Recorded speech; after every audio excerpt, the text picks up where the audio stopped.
Hello, and welcome to World of Warbirds. I'm Brian Pierce. Hello, Warbirders. It's pretty strange for me to get excited about a cargo plane, but this is not just any cargo plane. The AR-232 came about as an idea to replace the venerable Junkers Ju-52.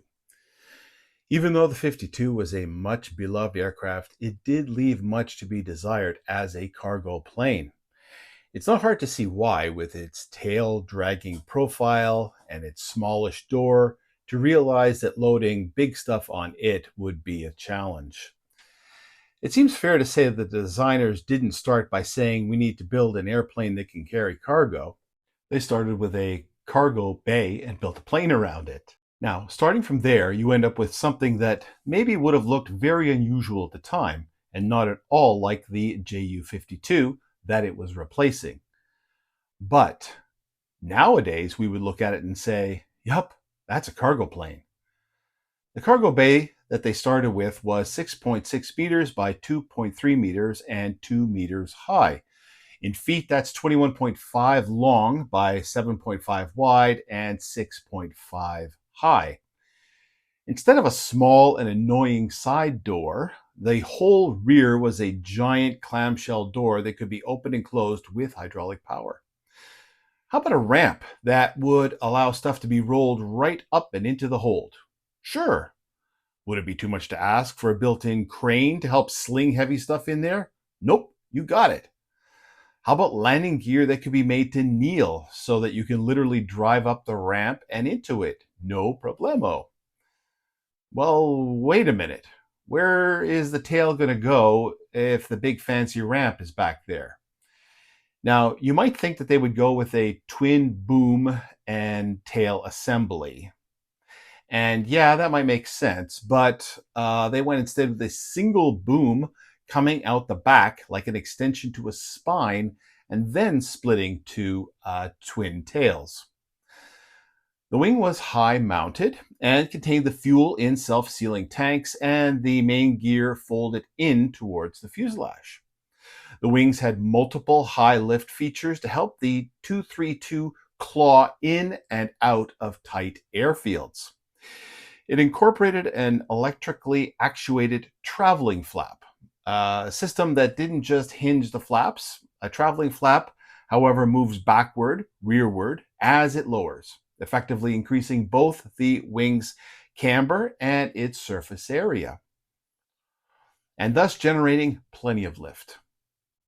They were interconnected with the ailerons too, turning them into flaperons and increasing the flap surface while improving control at slow speeds. We cannot leave the wings and especially the flaps before talking about the blown flap system, which honestly, before today, I thought only came about after the introduction of jet engines. But the slower the aircraft goes, eventually the boundary layer of fast-moving air that is moving over the wings and flaps just doesn't have enough power to stick to the surface and it breaks away. This is called a stall, and if it happens equally to both wings, you're lucky, and the wing and the aircraft will drop straight forward. If you're not lucky, one wing will stall first, leading to a stall spin, which is pretty deadly at low altitude when you've got no altitude to recover. What if there was a way to re-energize that boundary layer? You know, just give it a high caffeine energy drink just when it was needed. Well, enter the blown flap. This system would divert some high pressure air from the engine supercharger and supply it via piping and ducts to blow out on the boundary layer just to give it some juice. Now, supposedly, with all of that, the AR-232 could take off at about 700 feet, fully loaded with 16,000 kilos, that's 32,270 pounds of cargo. But what if you had even less space? Two Valter HWK 109-500 rocket pods could be strapped under the wings. These looked like drop tanks, but contained about 500 pounds of rocket fuel that could burn for 30 seconds to fling an aircraft into the sky. After the fuel was expended, they could be jettisoned, and they would descend on their own parachutes for recovery and reuse. And lastly, in the short landing department, more reverse-firing rockets and a drogue parachute could be deployed to slam on the brakes in a really tight field. Now, speaking of fields, this thing was designed to operate on the roughest of rough ground. Yes, it had a tricycle landing gear that could be used for conventional takeoff and landing, or could be broken to kneel for cargo loading. But the really noticeable thing about the 232 was the twin row of 11 mini wheels along its belly surface. This was also the genesis of the aircraft's nickname of Millipede. It looks like a tank track system, but just without the actual, belt track. Supposedly it could cross a 1.5 meter, that's 5-foot ditch, which sounds crazy, but that's what it says in the documents. The aircraft was manned by a crew of 4, a pilot, a navigator, a radio operator, and a loadmaster. All of the crew, with the exception of the pilot, were also to serve as gunners at the aircraft's 3 defensive machine gun posts. The navigator operated a 13mm MG131 machine gun in the nose. The radio operator operated a 20mm cannon in a rotating turret on the roof, and the loadmaster had a 13mm machine gun firing rearward from the extreme rear of the cargo bay above the cargo doors. So this thing was expected to haul cargo and fight. As for engines, initially the request for power was to be provided by BMW 801 AB radial engines, but these were reserved for the higher priority Focke-Wulf FW190 and Junkers Ju-88s. So instead, 4 lower power Bramo 323 engines, which were a BMW development of the Bristol Jupiter, were used instead. The first 2 prototypes were completed in early 1941 and started flight testing right away. The first flight suffered what could have ended badly when the nose wheel collapsed due to a fault. But the 22 Millipede wheels saved the day and saved the aircraft from damage. The AR-232 somersaulted over the Ju-52 in so many ways. It carried roughly double the load and over longer distances, operating from shorter runways and rougher fields if need be, and cruised about 70 kilometers per hour, that's 44 miles per hour, faster. I mean, what more could you possibly ask for? How about a special kit that could be applied for operational circumstances? Well, yes. There was a cold weather kit with an oil burning heater and a tropical kit with options for different radio sets, a rubber life raft, and emergency power unit. And those would be useful because the officials loved it. They ordered 10 more pre-production models and planned for it to be used from Africa to the Arctic Circle. They were dreams of a version on floats and a more powerful one with 6 engines. But just as the 232, this aggressive fighting cargo plane, arrived on the scene, the war was taking a bad turn for German forces. Instead of being used in some sort of fighting assault, the first 2 units were sent to help divert critical supplies and airlifting casualties from the trapped 6th Army during the Battle of Stalingrad. Sadly, the first machine was lost in terrible weather when the pilot became disoriented and crashed. But the second really showed what it could do when the Red Army began ambushing Luftwaffe airfields as the cargo planes came in. Airfields? The 232 didn't need no stinking airfields. It could take off and land just about anywhere. On the 17th of July, 1943, a twin-engined AR-232, equipped with auxiliary tanks, flew from Brandenburg, Germany, to Banak, Norway, the northernmost airport in Europe, to deliver an automated weather system.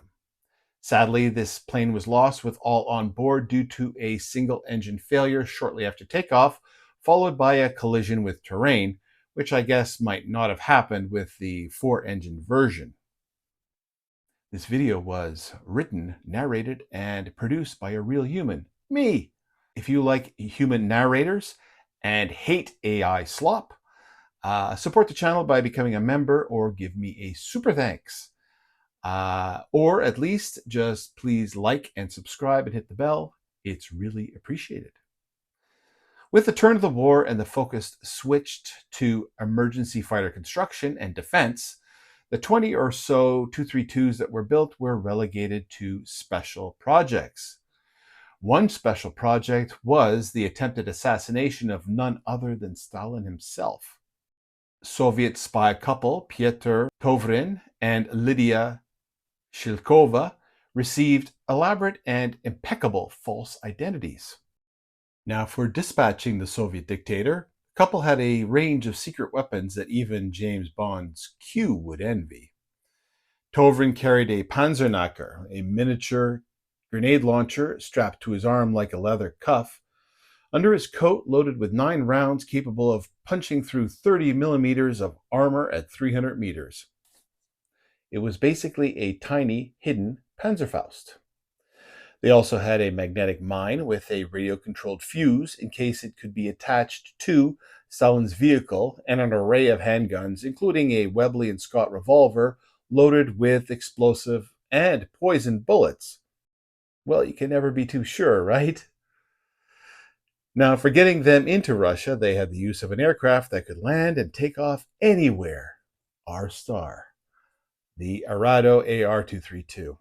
The plan was to land near Smolensk and drive out the cargo ramp on a captured Russian motorcycle and sidecar with all their deadly gear. They'd use their spy skills to make useful contacts and establish the location of the leaders of the Soviet state and the routes of government vehicles. The hope was to get invited to an official event in the Kremlin and get in close enough proximity to Stalin to do the deed. Another option was to blow up the Soviet leader's car in the street. But things didn't go quite as planned. On the night of September 5th, 1944, the Arado 232 took off carrying the Tovrins. But the plane caught fire, and the pilots picked a really poor landing spot. It must have been so terrible that even the 232 could not handle it, and the plane crashed. The Tovrins rolled out of the wreck on their motorcycle and pressed on eastward. The German crew, meanwhile, attempted to destroy the Arado to cover their tracks, but the explosion backfired, bringing Soviet patrols, and they approached, and a firefight broke out. One crew member was killed, and the other 2 were captured. So were the Tovrins. They worked as double agents for a time, but were executed in 1952. But some AR-232 aircraft did survive the war. The Brits captured 2, and of course, test pilot Eric Winkle Brown flew it and remarked favorably on the design. They continued to be used by the Royal Air Force for flights between Germany and the UK for at least a year after the war. And the 232 survives today in the DNA of just about every military cargo plane that you can think of. So, if you enjoyed this video, please do your part and become a member of the channel or drop me a super thanks. Subscribe, hit the bell, it's really appreciated. Until next time.